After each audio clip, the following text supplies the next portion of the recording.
How's it going, you guys? Kyle here to teach you how to do a dyno on bars and also on ledges, whether you're transferring up or across a distance.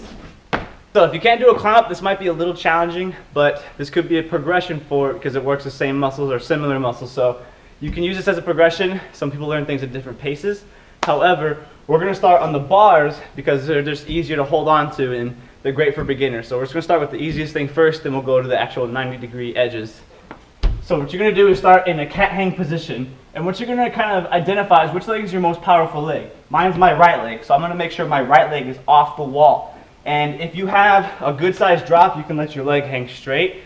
If you have a low ledge like this, then you might have to apply a little bit different technique of letting your leg go back. However, you want this foot to be on the wall, and then your hands to be gripping tight, not arms locked straight, but just slightly bent, where you can pull at will. This foot is going to push straight down, while your back leg is going to drive up. So your knee is going to come here, and you don't want to stay out from the wall. Remember, you want to pull, so you want to think about having your body be here, bring your body straight up, not out and in. So staying close, straight up, driving the knee as you pull down. And you want to get used to doing this motion here, and just drill it. That's going to build muscle. After you do it a few times and get comfortable with it, then you start reaching up. And here's what you want to do, because this is where things can kind of get kind of sketchy. Now when I'm pulling, I want to make sure that I'm pulling enough to where I can kind of push down. I got to have that stability, because I'm not just going to go and risk slipping and missing and hitting my face or going down a big drop. I'm going to start with two hands, reach up with one hand so I have one on top, one hand on bottom. Because I swung my right knee, I'm going to stay on that same side, right knee up, right hand up, and then that together brings here. And notice how my right foot is now the one that's on the wall and my left foot is off. That can happen. You can switch your feet if you want to. It's actually a little bit easier, well, for me anyways. But once you have one hand on top, one on bottom, get both hands up, reposition your feet, and then you dyno it up and then relax into a cat position. If you want to come down, put one foot on the wall.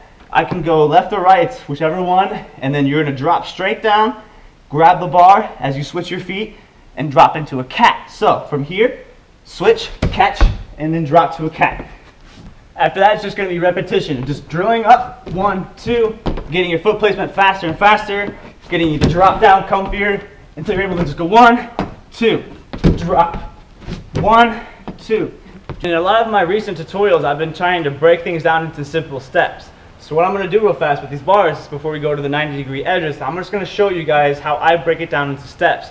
You can break it down to however many you want to. I'm just going to pause and let you pick whichever ones are, whatever steps you want to take. So, starting point.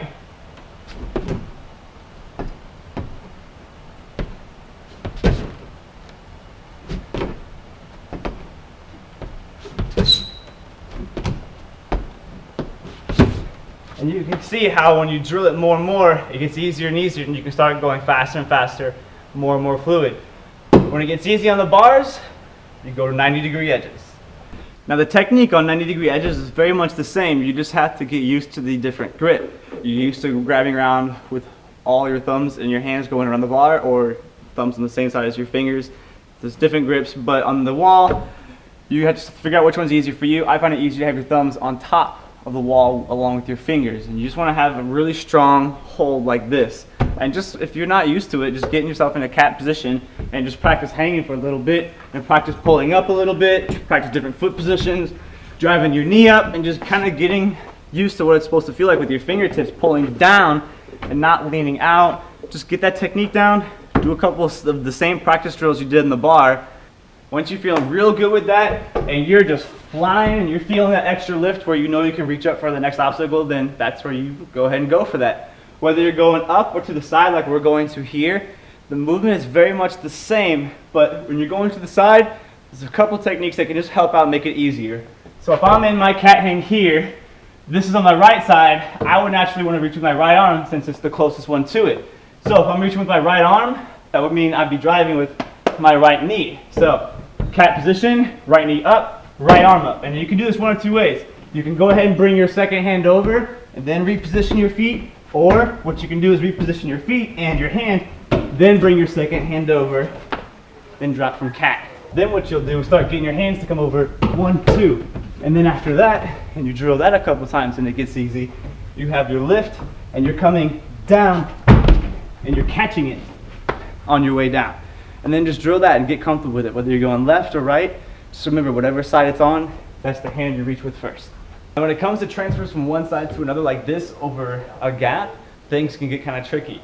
It is to your right side, so you want to reach with your right hand, but you don't want to push off the wall with your right foot going to your right. You're crossing your body that way.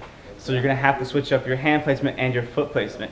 Or your hands stay the same, but your feet, you'll just start with your right foot up so you can drive your left knee and push off to where you're opening just straight to it. Or up in an arch so you come down into catching it, which is ideally what you want to go for.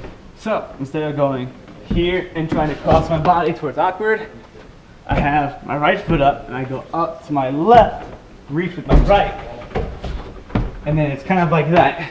But if I do it fast, it looks better, which looks like this, like so.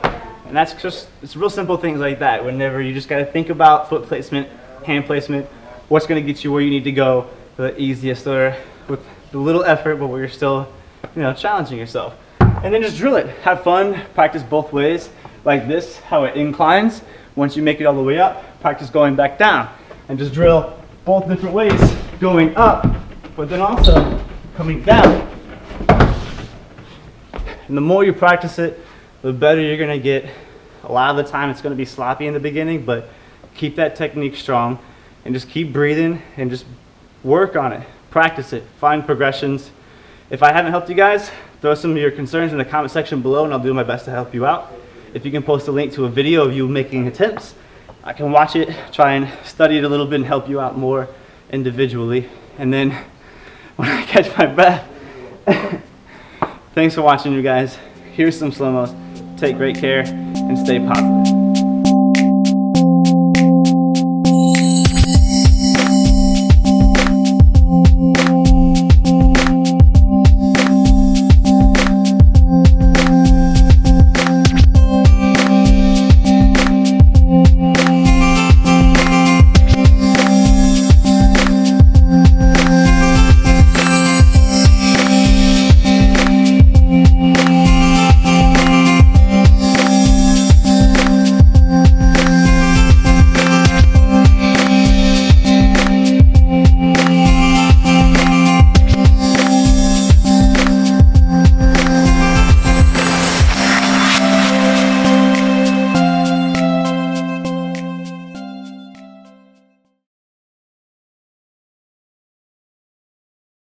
As you punch your armpit, but set first, then punch. So, foot down, hands up, set, twist, into your full. If you're having trouble going into your full twist, and you're having issues transitioning into that twisting part as you set,